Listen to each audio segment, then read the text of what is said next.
Hi, Internet family. It is Karen, Stepford Escapee. Sorry I forgot to put up a video. Well, I didn't forget. I just got busy with other things last week. Because I have a second YouTube channel, and I was working on video for that. And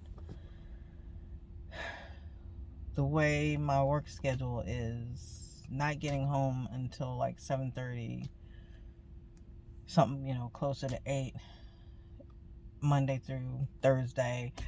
It's by the time I get home, feed the cat, play with him for a little while, there's just no time to do anything, just to go to bed. And I'm usually just so mentally drained from my job that I can't do anything else once I get home. So, this week, what do I want to talk about? Well, what prompted, I'd say, getting on here this morning was I was getting ready for work. And I'm usually flipping through videos on YouTube on my TV. And I saw this one video of this guy in New York. He stands out on a corner, plays guitar, and asks people to come up and sing with him. And the clip today was this older lady who was a singer when she was younger, but she stopped because her sister died and she took on raising her sister's 3 kids. And then just watching her when she started singing with the guy and watching her face light up, like the purest of joy. One thing that was what really got me, but also, I guess, because the world is so crazy, watching this black guy who was a musician get this older lady to recapture her youth and sing, it was just so sweet. I actually started bawling like a freaking baby, because people right now are so freaking hateful. And I will never understand the constant hatred against people with my skin color. So to see that was very overwhelming. To see that there are some actual people that can act decent in this world. Because right now, I have absolutely no faith in people. None. And anyway, it made me stop and think about the plans that I have for my life. Of course, growing up a witness, your life is pretty much dictated, but I always had this dream that I wanted to get married, have a family. I don't know if I ever mentioned this in any of my other videos. I may have. It's I wanted 6 boys. Don't ask me why 6. Obviously, I'm retarded. But I wanted sons, no daughters, just wanted sons. And I thought, we'd do that and we'd live happily ever after. Of course, that never happened, and it never will happen. There's a lot of things that I'm not going to have because my life was co-opted by that faith. That, mind you, came in when I was a kid. Now, yes, I stayed in after and I was an adult. But I was introduced to it through my mother. No shade on her. But I find myself many times, and especially now that I'm in my 60s and knowing that I'm never going to have that family. So I find myself mourning the life that I will never have. Even once, I kind of knew I wasn't going to have my family even before I left the organization. Because it was, I was getting close to 40. And I can't speak for other people's areas where they grew up, but where I grew up, black sisters were the last ones anybody would look at. And even though back then I was pretty thin, I wasn't the prettiest, so I didn't think it would happen. I used to envy the white sister so much because I knew that everybody wanted them and that they would be going first. I mean, I won't say I never had any association with men in the organization. There were two of note. One was a brother I met on my first trip to England. His name was Jonathan Piper. I can't even believe I remember his name. Oh, sorry, I meant to turn the car off. Yeah, his name was Jonathan Piper, and he was a ministerial servant, I believe, in the Uxbridge congregation over there. And I thought he was interested. I mean, I was there 6 weeks, so I mean, that was a pretty long time. And after we met, we'd work in service. When I go to the book study, they called it group. He would sit by me. He made sure to get my phone number and address before I left. And he kept in touch. However, come to find out, he was in love with a married sister over there. And when I found out, I gave him the business. You know, I mean, because I spent put a lot of time in this. Feelings started getting caught up. And back then, landline calling international, I spent a lot of money too. So that fell apart. And then there was one other time, it was later on. This was after I moved to Florida. And there was a brother in the first congregation, the Oldsmar congregation that I was in. Things got, at least it looks like, and it wasn't just me, it was everybody else. Because even elders came up and asked me about it because they weren't so sure about him. And they were like, a couple of elders that were friends of mine, like, you know, be careful because we're not sure about how spiritual he is, da-da-da-da. And this even got to the point where this dude would get mad if he saw me talking to other brothers. I can remember once I was sitting with a friend of mine at a convention, and this brother who acted like he was interested in me had the nerve to let me know he didn't appreciate me sitting with that brother at the convention. I'm like, he's a friend of mine. And you know me, and you know most of my good friends are dudes. You know this. So, I mean, it was like that. He did not want me to have anything else to do with any other brother. So, who wouldn't think that he had genuine feelings? Turns out, he was talking up, surprise, surprise, a white sister in the congregation, a blonde sister in the congregation. And, you know, I just felt really stupid because, you know, it was like, how could I have been so dumb to even think that somebody would be interested in me? Now, mind you, I have had one person that was ever genuinely interested in me, but he wasn't a witness. He was this guy that was a student at the college where I worked, and he was 10 years my junior. And I mean, not that, believe me, I'm not arrogant, because, I mean, look at me, come on. Why would I even think? But he was persistent. We took art history together. We had art history together, graphic design. We had quite a few classes together. But I don't want to say his name. But, well, his first name was Paul. But he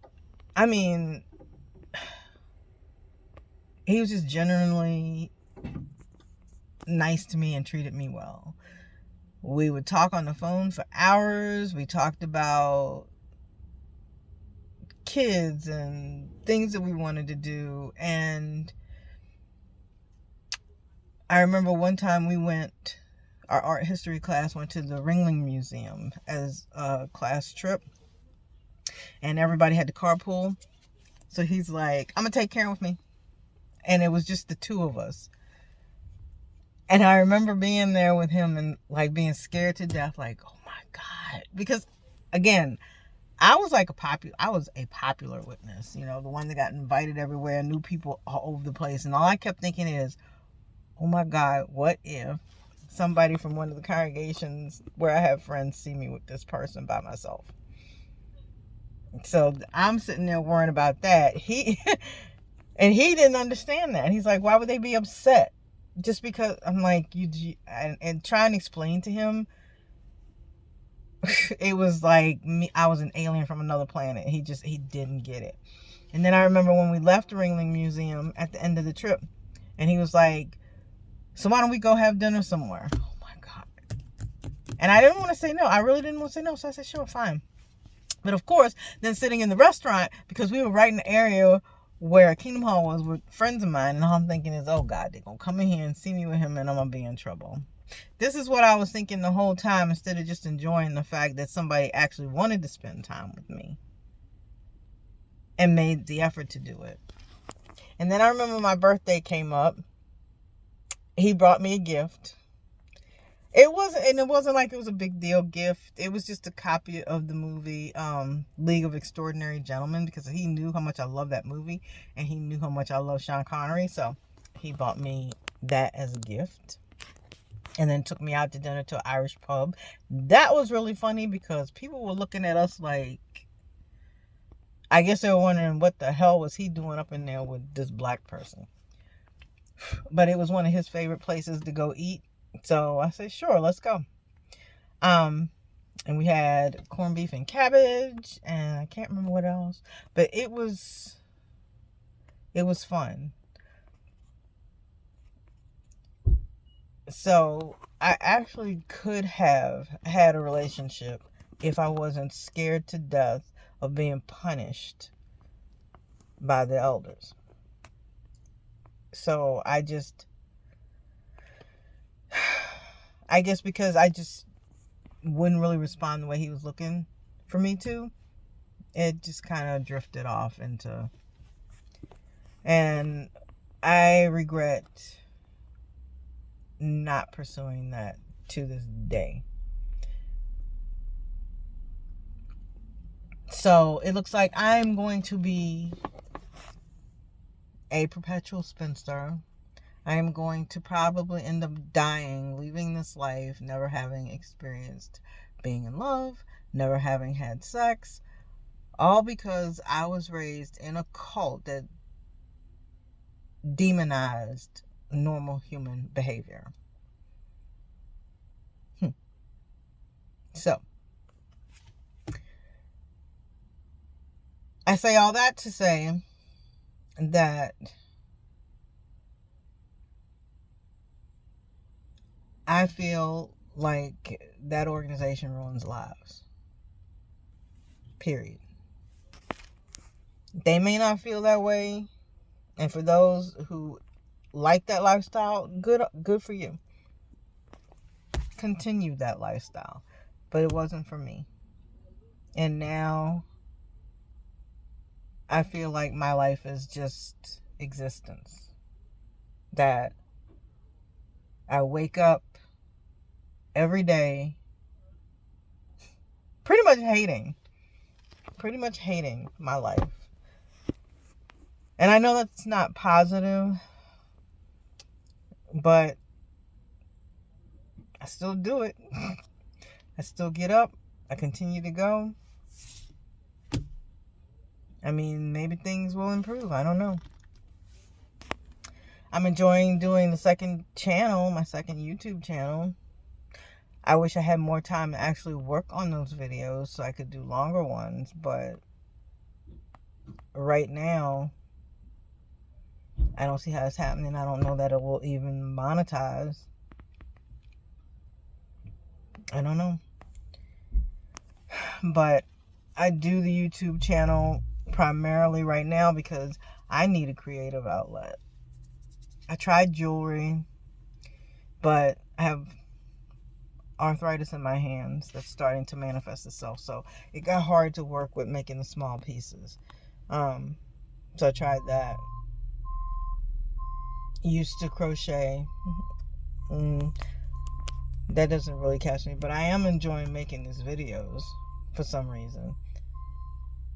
Even though I'm using AI to help me, still I have to, I come up with the ideas and then use AI as my assistant. But I'm enjoying that because I'm one of these people, I have to have some kind of creative outlet, otherwise I will lose my cotton picking mind.